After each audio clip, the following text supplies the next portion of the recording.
to the Shrimby Daddy streaming experience. I'm your host, as per usual, Shrimby Daddy. In case the first time you're watching the stream, the VOD, or the video on YouTube, I'm a monthly Hearthstone Wild Legend player who typically hits Legend for most of the month, and after that I goof off. And when I goof off, I play your decks.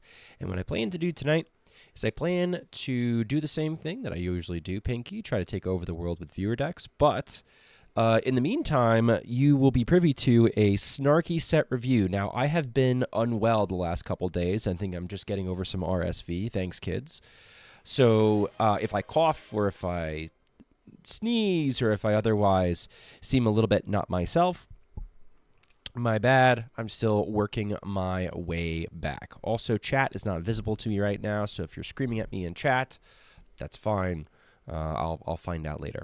Anyway, thank you, Imic, for this beautiful site and this beautiful setup on the review for the cards. I'm going to do things in a little bit of a different order than was initially lined up. I think the strength of this mini set comes in the packages that it has within it, especially for Wild.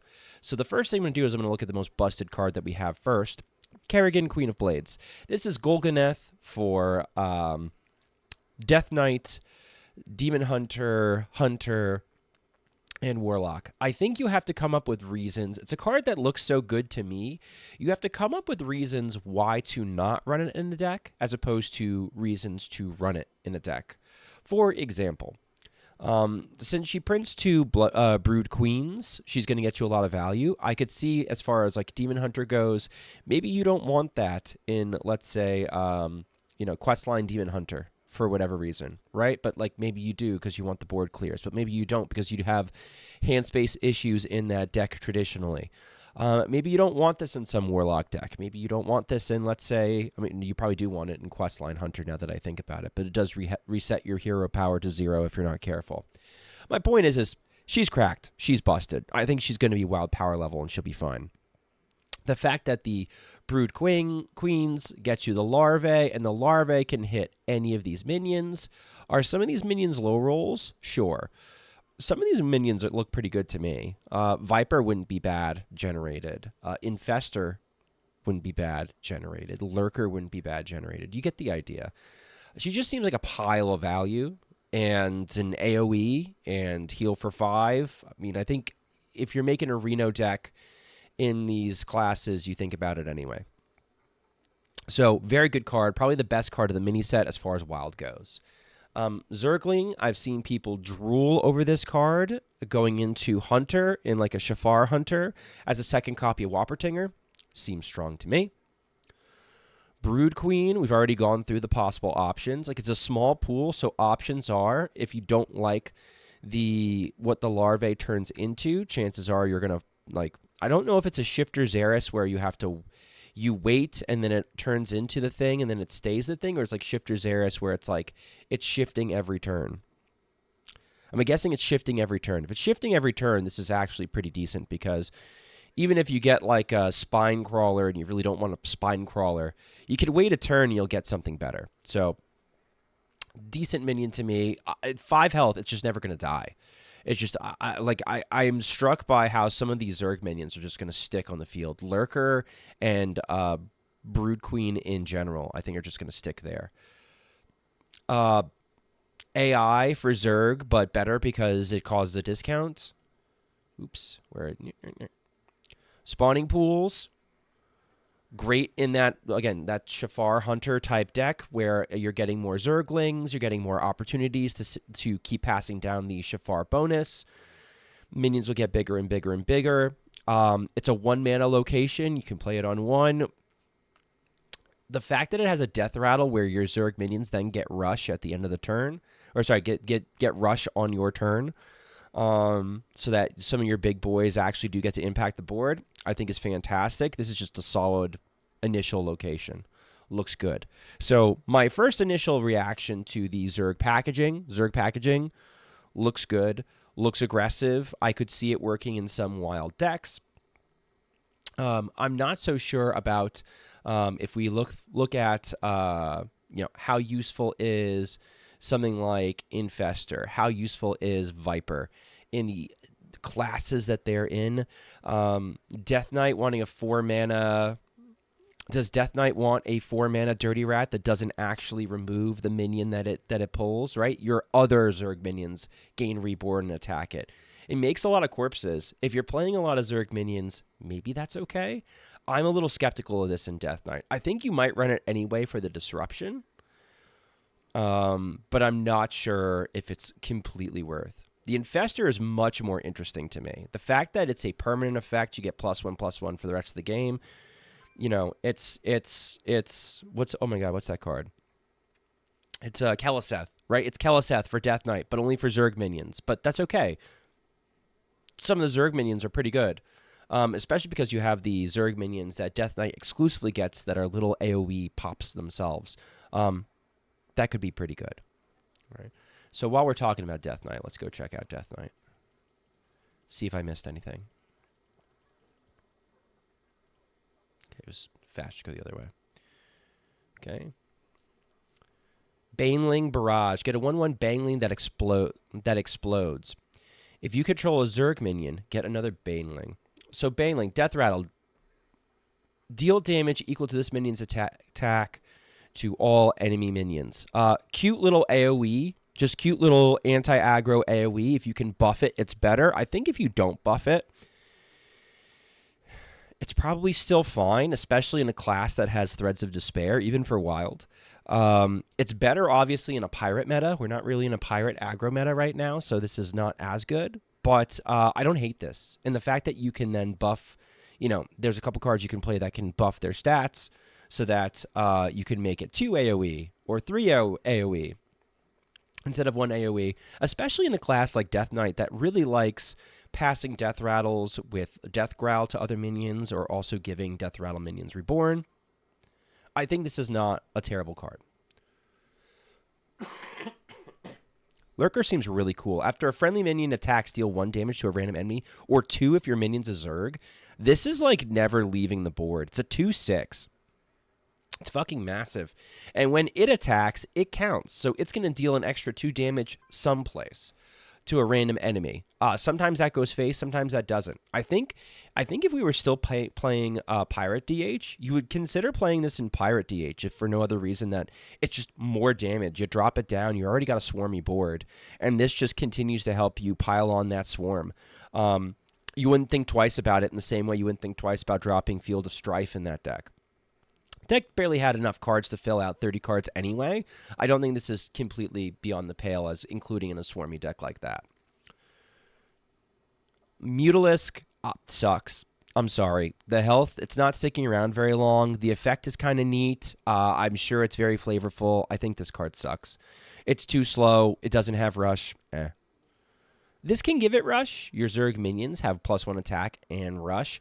Last 3 turns. That's great. But like I think Creep Tumor is a lot better with Lurker or like, you know, the Zerglings or like some other sort of like tokeny sort of deck built around Zerg. I don't even know if this is good enough to ever include because I don't know how large the Zerg package ever really is that we include in any decks. It is a little bit limited. So like it looks all right on paper. Like, it looks like a better Field of Strife on paper, but I think ultimately it's actually probably more limited and not as good. All right. Skipping way back from class stuff to neutral stuff. Okay. Because this is how I'm kind of seeing these mini sets. This is how I'm seeing the cards packaged. All right. So we saw the Zerg things. The Zerg things look good. Let's talk about Protoss. Artanis. All right, Artanis summons 2 3/4 Zealots with charge. Your Protoss minions cost 1 less per game. That's not as interesting as the hero power. The hero power is give a friendly minion and your hero +1 attack this turn and Divine Shield. So you could obviously slap those on your chargers. That's fine. The thing that I find interesting is this is playable in Druid, Mage, Priest, and Rogue. I think you can make like a facey, chargy, stealthy rogue with these cards. Sorry, excuse me.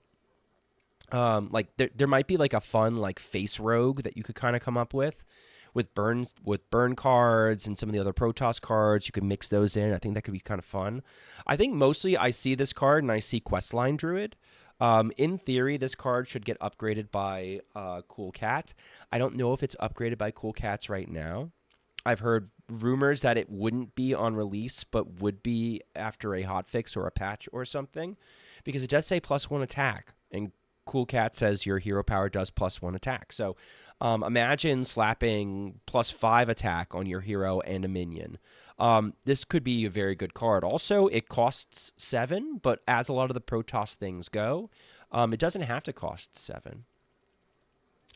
Right? If we go to Druid for a second. Okay, your next Protoss card this turn costs 2 less. It could cost 5. And I think this card, Construct Pylons,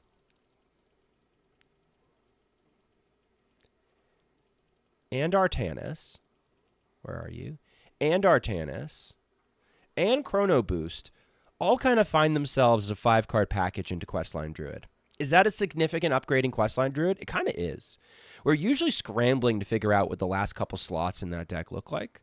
And the fact that we get a hero card that has a pretty profound effect, that is in keeping with what the deck is trying to do already, but upgraded, but that's a little bit more burst damage, seems pretty good. And like, you're happy to draw 2 Protoss cards because one of them reduces the cost of your Protoss card. So you can kind of like tutor your hero, but also you could tutor the discounts for your hero, but also you're discounting your owls this entire time. So like, I just think this little package is going to go great into something like Druid and going to be okay. Last little package, neutral package that I want to look at. Okay. I am a believer in the Starship package. So before we look at Jim Raynor, because I think all the hero cards are kind of cracked in this set, I like Skiv a lot. Your next Starship launch costs 2 less. Something that I think has been prohibitive to the Starship mechanic since it came out is the fact that it costs 5 mana to launch the Starships. It does not seem reasonable by any sane human being that Starships would be any good because you have to wait so long to get the payoff, right? And so Skiv sort of hopping up and showing up and sort of making that happen quicker, I think is a good thing. This card is bait. People are going to play this in Shudderwock Shaman. It's going to fucking suck. It's too expensive, and it doesn't... People have pointed out, to me at least, when you are playing this card, it's getting rid of cards that don't matter in the combo turn. It's getting rid of preps. It's getting rid of innervates. It's not getting rid of like anything that's like super important. So like Ghost sucks. Don't worry about Ghost. This card's very good though. Draw 2 Terran cards. Summon a 1/2 Starship piece with an effect when launched. So this is like an AI, but you're getting 2 ones with it. And the 2/1's effects don't kick off immediately, but they do attach to your Starship. Look at these things. So when they're launched, when this is launched, deal 5 damage to a random enemy. When this is launched, deal 2 damage to all enemies. When this is launched, add 3 random bonus effects. Gain 7 armor. Summon 2/2 Marines with taunt. Like, these are pretty strong effects that if those are happening on turn 3 or turn 4, I'm probably pretty happy. Same with the Starport. The fact that we're sort of passively summoning these things, killing them off, and then making like a lot of tiny little shitter Starships, that seems very attractive to me. Which makes Jim Raynor's Battlecry of relaunch every Starship that you launch this game a lot better looking on paper. Not to mention his hero power. Summon a 2/2 Marine with taunt. I mean, we used to have to play a quest for something similar to this. Give your Terran minions +2 attack. If you're playing a deck with mostly Terran cards, you're probably pretty okay with it. I have hope for the Terran Starship package, just as a neutral package in some classes, especially because of the Skiv making things cost less. Possibly in Warrior too, because Warrior you can run enough removal tools to kind of buy time to do what you want to do. A little sad that none of these cards actually make sense or make their way into Priest. Okay. So with that being said, we can get into class-specific stuff now. Because those packages were really what I cared about. Immortal. 7 mana, Taunt, Divine Shield, Battlecry, spend 4 mana to double this minion's stats. It's Protoss, so you're never paying 7 mana for this. It's a mech, so you can tutor it with Timeline Accelerator. This could be very, very good. I could see this being run in a wild deck, alongside something like Timeline Accelerator to tutor this sucker, and then like on, when you have 9 mana on turn 2 because you're Druid, you drop this sucker down, and all of a sudden it's a 10/16. I'm a little bit tongue-in-cheek there, but it's not going to be hard to make this playable, and I don't think it's going to be hard to trigger the battle cry. Carrier 2, 14 health. Holy shit, this thing is going to stick around for fucking ever. It is 12 mana. You are going to have to discount it. It's a little bit weird that we're having to balance these cards around discounting them to make them playable, which feels a little bit, right? It makes the rhythm of the game seem a little, but the impact that these things will have when they come down, I think, are real. And I think in Wild, we have a few more tools where you might even like pay 12 for this. I don't think you ever will, but in Wild, you could sometimes. And, if this sticks around for enough turns, I mean, you're just not going to live. Everybody's a gangster until they get hit with 4/1 interceptors to the face every turn. This card is cracked. This card looks cracked. Deal 2 damage to a random enemy. Repeat for each other Zerg minion you control. If we're going all in Hunter and the Zergs, and we're going real kind of swarmy, we're making lots of Zerglings. We've got some roaches hanging out. We've stuck our Brood Queens for a little bit. Remember when we had Beasts and we had Defias, what was it? Was it Defias Blastfisher? Right? Defias Blastfisher was a somewhat playable card for a hot minute. It's hard to run a 5 mana, 5 mana 3/2 pirate in a deck, but the effect was really strong. This is that effect, but in a smaller package, but a smaller pool of creatures that it actually affects. I think this is a good card. I think my boy Hydra is going to be ecstatic, and this, we could see some aggressive Hunter archetypes in Wild, centered around Zergs and buffing things. Roach. When you draw this, get a copy of it. The fact that it's like hand, it's hand advantage seems good to me. Buffs itself if you control another Zergling, seems fine. Evolution Chamber. Sure, I don't know if I ever run this on purpose in Wild. Normally we're playing 1 mana for this effect, right? I would have to be running a lot of Zergs in order for me to make it feel good. Hunter never usually gets effects like this where it's buffing, attack, and health. Seems a little mid to me. Colossus. Imagine we're Protoss. We're discounting this. Deal 1 damage to all enemies twice. Improves by Protoss spells you cast this game. How many Protoss spells are there? 1, 2, and a couple tutors. I think it's too mid a payoff.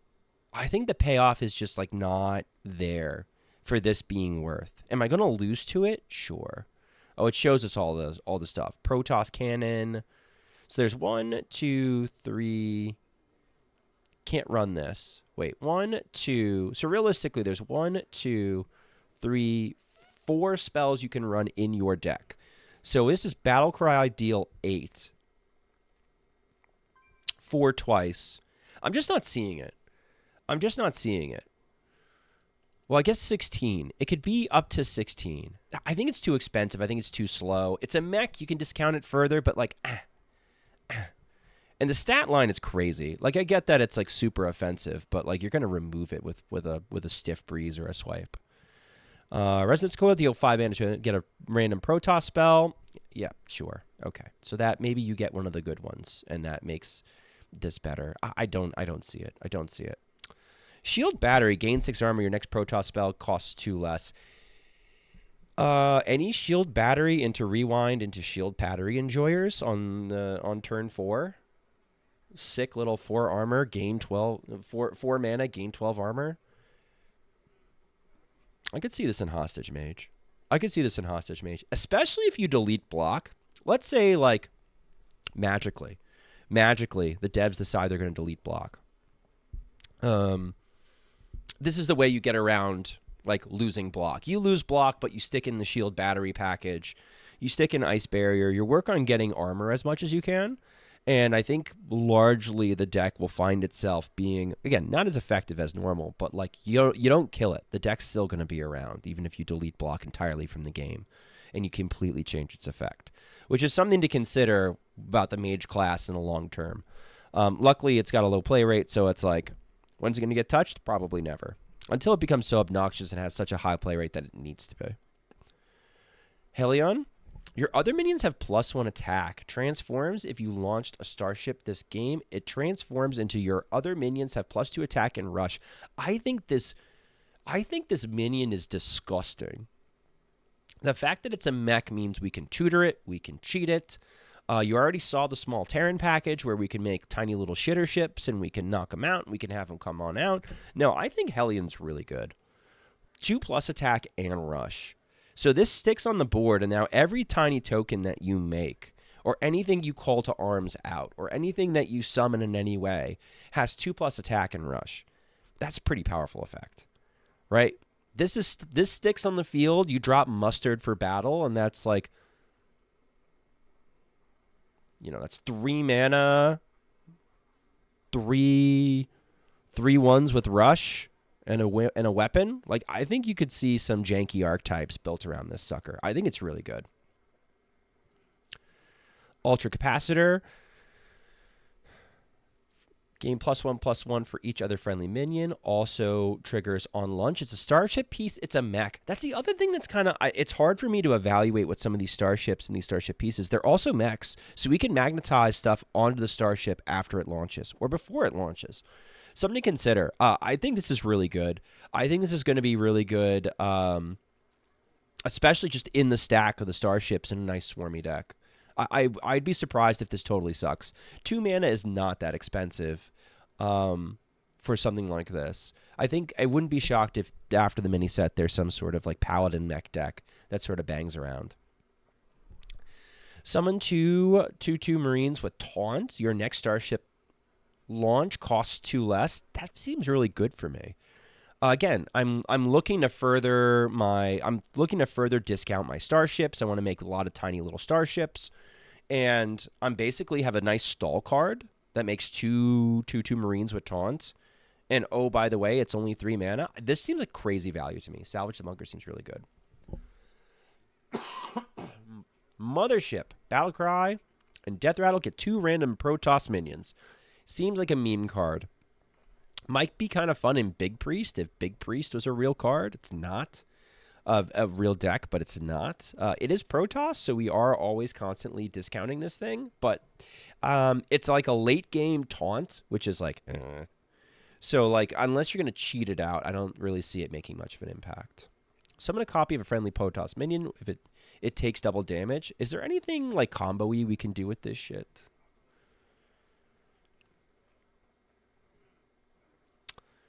I guess you slap it on Sentry, and when you slap it on Sentry, all your Protoss-y stuff gets discounted by much less for the rest of the game. I guess. This is not a very large pool, is it? You kind of have to get the Sentry to go down, and then you have to get Mothership down, and then all the random shit that you produce from the Mothership is discounted by the Sentries. I think it's all a little bit too slow. Even if this card is pretty sick. When you finally do make this 0, it's a 3 mana 5/3 rusher. That's pretty sick. You could do that in Druid, but like, we could do better things in Wild, I think. It is a mech, though. Like, worth noting, it is a mech. Okay. Dark Templar, Stealth, Battlecry, destroy an enemy minion. High Templar, deal 2 damage to all enemy minions. You put them together, you get an Archon at the end of your turn, deal 8 damage to the enemy hero and 2 damage to their minions. Seems to me like slower Alex Rogue, but I've seen people I trust that build Rogue decks better than I do salivating and trying to make this work, so I'll let them do their thing. I think it's just going to be worse Alex Rogue, but am I going to be able to beat somebody with it? Probably. Blink. Draw a Protoss minion combo. It costs 2 less. Seems busted. Especially if you're trying to pull off these shenanigans, right? But, like, really good spell. Siege Tank. Deal 10 damage to a random enemy minion. Transforms if you launch the Starship. The transformed form is random enemy minion, but excess damage hits the enemy hero. In Shaman, this is super weird. Like, we can launch Starships cheaply because we have Lock On. Sure. We also have Missile Pod, which I kind of like in like it's like a dire mole that deals 1 AoE in like a pirate meta, but we're kind of coming out of a pirate meta. Everything in our meta right now has like 3 health or more on its butt. Like the aggro is kind of like Libram Paladin and Extra Large Shadow Priest. And Extra Large Shadow Priest has stuff that's like 3 health and over. Like 30 Priest. If people start reverting the 30 Priest because the Oracle nerf, maybe this looks better to me. Siege Tank, this seems fine, but this seems like something I throw in Shutterwalk for fun. Not something I actually build around. Like, I don't think this all of a sudden I have Mech Shaman. I don't know if we're there yet. I do like Lock On as a spell. Yes, it's Hunter's Mark. I get that. This is a neat little 3 mana play to Hunter's Mark and then Missile Pod, by the way. But, like, the fact that it's, again, discounting your Starship launch cost, I think that's premium. I think this card sucks. Remove 1 durability from a friendly location. Restore 8 health to your hero. I think you're going to need to run at least 4 locations in a Warlock deck in order for this to be worth. So that's 1, 2, 3 from Standard, plus maybe 1 other good one in Wild. I don't see it. I'm willing to be wrong. But like, you really want to just combo this with Ultralisk Cavern. I think if you're doing that, it's pretty slow.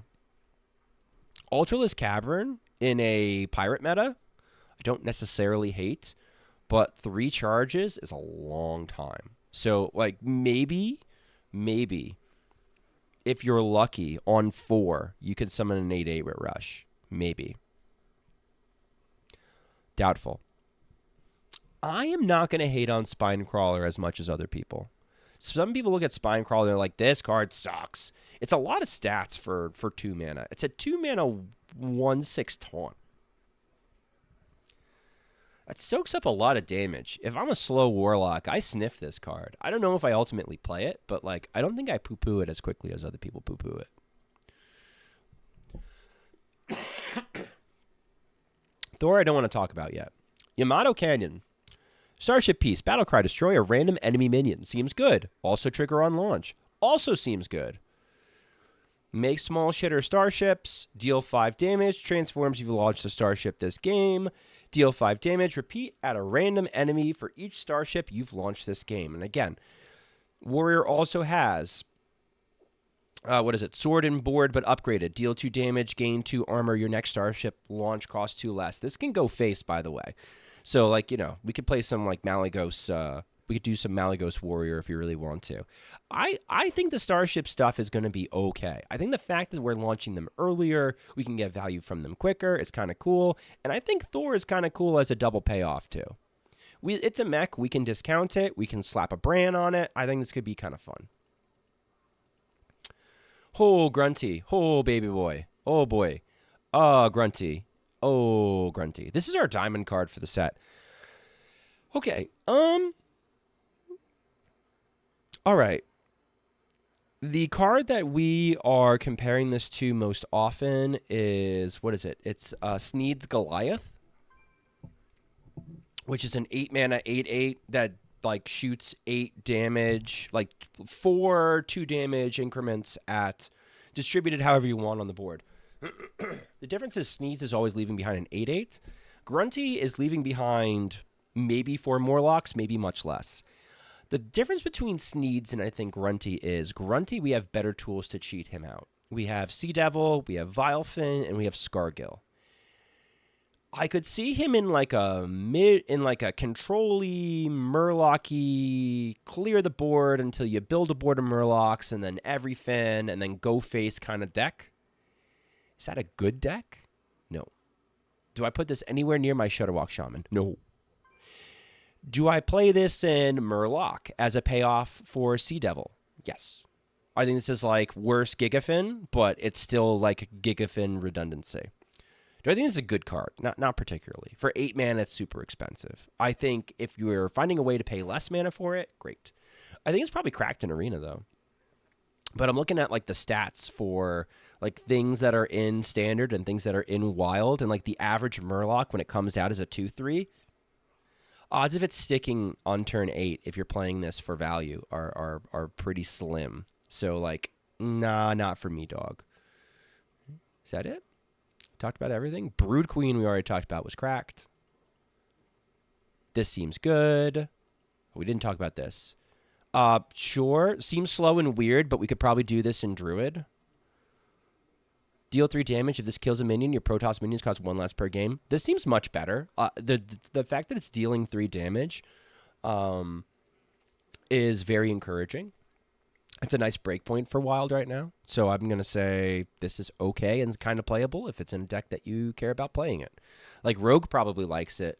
I don't know about Mage. Druid could probably use it to sort of stave off aggro. Like, this and Lunar kind of paired together could be kind of cute. Priest, Priest has better removal tools.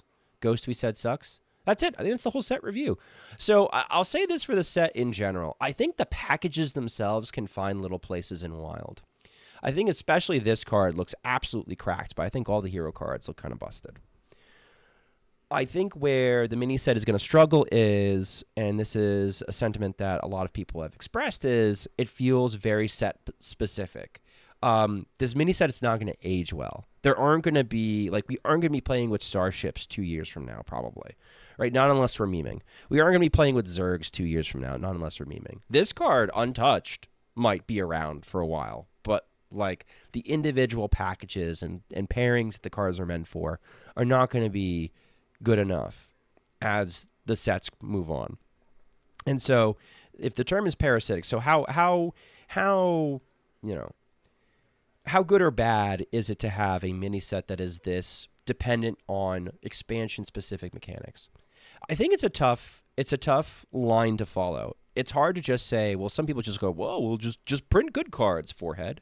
It's hard to print cards. It's hard to design cards. It's hard to make a game that's been as successful as Hearthstone's been for 10 years, even though we shit on it constantly. Hearthstone's still standing. Look at, like, things that have gone on with Snap, Pocket. You know, new game comes out, people play new game, people keep playing Hearthstone.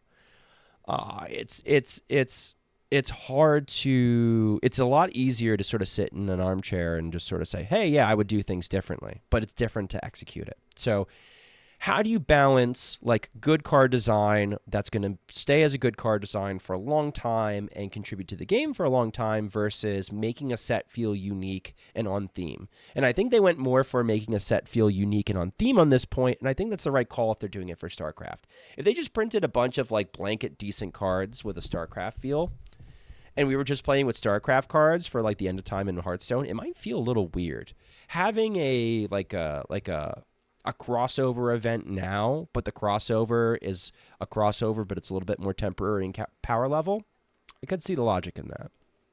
So that was my snarky, somewhat muted set review because of my sickness. If you enjoy this content, please consider liking, commenting, and subscribing on my YouTube channel.